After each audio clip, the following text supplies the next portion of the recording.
Hello, you wonderful people. Welcome to another episode of Nerd Mode. This being a show where I introduce you to a series that you may or may not be familiar with. For today's episode, I'm going to talk about the Netflix series Squid Game. Like always, this isn't a review, it's just me talking about a series that I really like that I recommend you check out for yourself. Squid Game is a horror thriller series that follows our lead character, Gi-hoon, who is just a regular guy who is down on his luck and is massively in debt.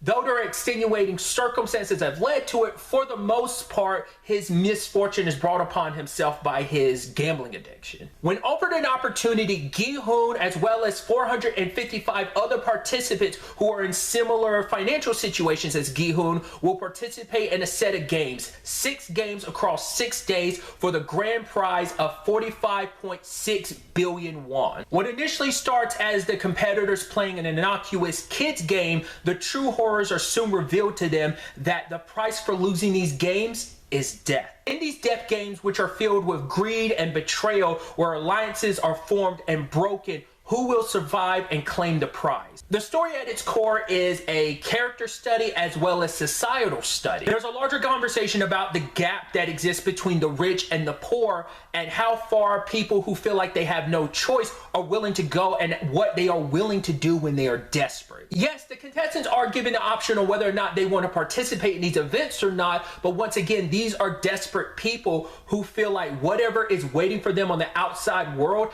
is worse than whatever they may face and have to contend with during these games. Earlier, I alluded to the fact is that the games that the participants are playing are all children's games. Some of them are universal games that everyone would know, like red light, green light, while others are specific to Korea. You also add into the very whimsical, childlike music that is played, along with the very childlike aesthetic in some of the locations. It's adding this really twisted nature to the whole event. The series does such a fantastic job with its character work. Some of these characters showcase that there is way more to them than you think there is. Maybe you don't have the best opinion of them initially, but then eventually you see that they have a more heroic side.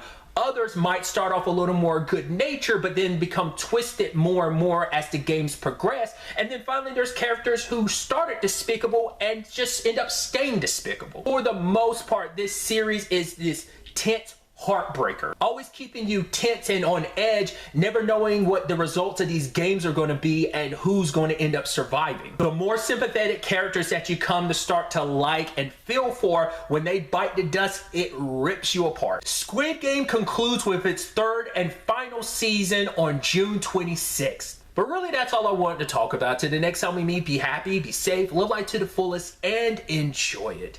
Good day and good